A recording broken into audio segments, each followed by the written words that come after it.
Well, first of all, it's a terrific turnout.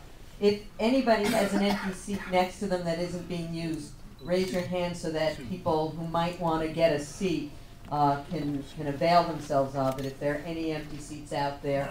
And maybe if a few of you are tired of sitting after a while, maybe you'll switch out with someone. I want to thank all of you for being here. And, you know, over the years, we've had a lot of fights to maintain our communities. The more popular they became for other people, and the more valuable they became, the more difficult the real estate industry became.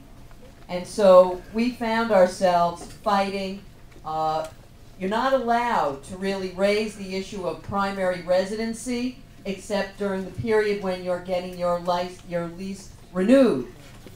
But how many people have had their residency challenged in the middle of the lease, or know a neighbor or a friend to whom that has happened? Almost everyone. So it's clear that there are landlords who have lawyers who send you notices that are clearly not in keeping with the law. So we have to call up and say, you know, the law says thus and so, and you, as a lawyer, ought to know that. Now, the other side, and the sort of conservative right wing, always says they hate frivolous lawsuits. Right? They hate frivolous lawsuits. Except when they're dragging tenants into court on frivolous lawsuits.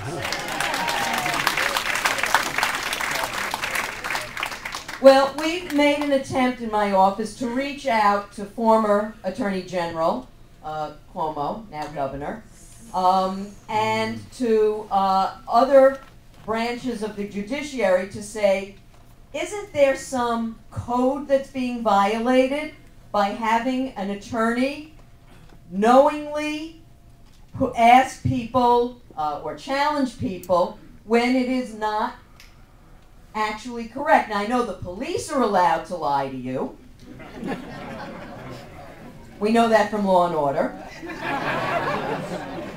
But I thought that maybe there's some code of ethics, since that's a big word out there all the time, that should be stopping lawyers from violating some sort of professional conduct by repeatedly bringing phony and false, harassing lawsuits against tenants. And we are going to continue to raise that issue with our new Attorney General, where we may be a little more, get a little better reception, Eric Schneiderman.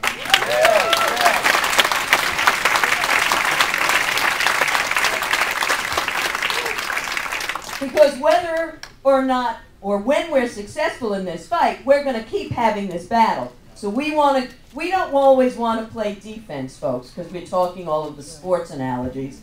You don't want to always have a prevent defense, because that's how you lose.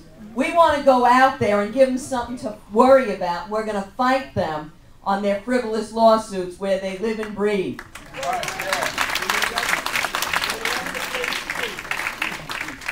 So that's one thing. The other thing is, obviously, all of us support all of these various measures. We have for years. I carried the loft law renewal for years, and finally that's been made permanent, although big battle in parts of Manhattan and Brooklyn and parts of Western Queens.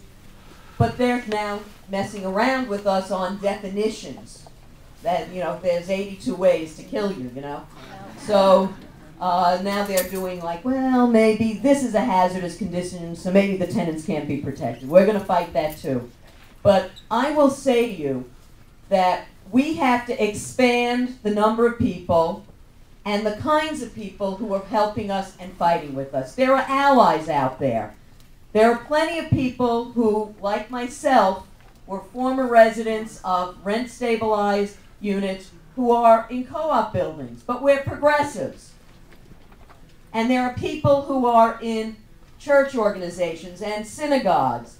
And we have to have a unified perhaps a brochure, that everybody, regardless of whether they are a rent-stabilized tenant or not, that everybody has the same ask. That everybody, regardless of whether it's the nurses who are coming to lobby on their issues, ask them to bring that up as another issue. The labor unions, ask them to bring it up. So we have to have a broad coalition. All of us who care about rent regulation have friends who maybe haven't really thought about it because it's not their home, but it's their neighborhood. It's their neighbors. It's their friends, their family, their co-workers. So tonight, we begin building that broader coalition with a unified message that will be the irresistible force that will meet the immovable object of the Republican Senate and overwhelm them.